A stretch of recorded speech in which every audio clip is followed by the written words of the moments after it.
Gujarat high court द्वारा राज्य में आईसीयू को ग्राउंड फ्लोर पर रखने का निर्देश दिया गया है, जिसके विरोध में आज पूरे गुजरात के निजी डॉक्टरों ने हड़ताल की है। इस हड़ताल में वडोदरा इंडियन मेडिकल एसोसिएशन के डॉक्टर भी जुड़े हैं। कोरोना काल में अस्पतालों के आईसीयू में आग लगने की कई घटनाएं देश भर में दर्ज हुई थी, जिस पर गुजरात हाईकोर्ट में जनहित में दायर याचिका पर सुनवाई के दौरान अस्पताल में फायर एनओसी और सुरक्षा व्यवस्था को लेकर हाईकोर्ट ने कई नियम जारी किए हैं। इस मामले अस्पतालों को नोटिस जारी करना शुरू कर दिया गया है। इसमें एक नियम ये भी है कि आईसीयू ग्राउंड फ्लोर पर ही होना चाहिए।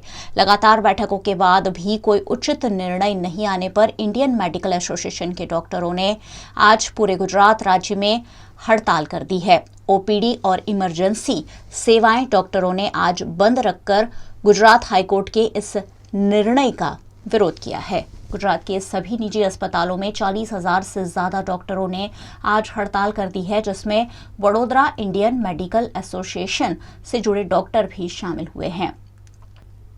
डॉक्टरों की हड़ताल के चलते आज पूरे गुजरात राज्य में 30,000 से ज्यादा सर्जरी अटक गई है। इतना ही नहीं, निजी अस्पतालों द्वारा ओपीडी और इमरजेंसी सेवाएं बंद रखने से जरूरत पड़ने पर मरीजों को सरकारी अस्पतालों का ही सहारा लेना पड़ा। जो मरीज अस्पताल में पहले से भर्ती हैं, उनके इलाज में कोई कमी नहीं आएगी। आईसीयू को ग्राउंड फ्लोर पर रखने मामले Indian medical association Gujarat branch द्वारा इस हड़ताल का ऐलान किया गया है।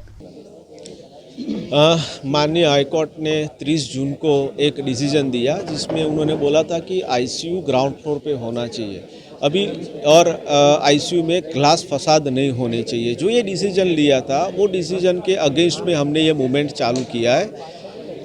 आईसीयू ग्राउंड फ्लोर पे क्यों नहीं होना चाहिए, उसके पीछे ऐसा रीज़न है कि आईसीयू ग्राउंड फ्लोर पे रखते हो तो आपके क्रॉस इन्फेक्शन के चांसेस बढ़ जाते हैं। पेशेंट को इन्फेक्शन के चांसेस बढ़ते हैं तो उनके मृत्यु दर में बढ़ावा हो जाता है। तो ये आईसीयू ग्राउंड फ्लोर पे नहीं रखना चाहिए। आईसीयू ऑलवेज आइसोलेटेड स्पेस पे रखना पड़े, उसको ऑपरेशन थिएटर और कार्डियक की जो कैथ होती है उसके बाजू में रखना पड़ता है। अगर आप आईसीयू ग्राउंड फ्लोर पे रखोगे तो आपको ये पूरा मैनेजमेंट करने में कितनी दिक्कतें होगी। आपकी जो ओपीडी होती है उसको आपको ऊपर ले जाना पड़ेगा, तो ये टेक्निकली संभव नहीं है। और ये जो डिसीजन लिया वो क्रिटिकल केयर एसोसिएशन के नियम के विरुद्ध का डिसीजन है। हमें तो अभी तक ये पता नहीं चल रहा है कि ऐसा डिसीजन क्यों लिया। ये डिसीजन टेक्निकली शक्य ही नहीं है। पूरे वर्ल्ड में कहीं भी आईसीयू ग्राउंड फ्लोर पे नहीं है। इवन गवर्नमेंट में भी आईसीयू ग्राउंड फ्लोर पे तो नहीं है। तो ये डिसीजन गलत है। अगर हमारी मांग पूरी नहीं हुई तो हम गुजरात स्टेट आईएमए से बात करेंगे और आगे की मूवमेंट हम प्लान आउट करेंगे।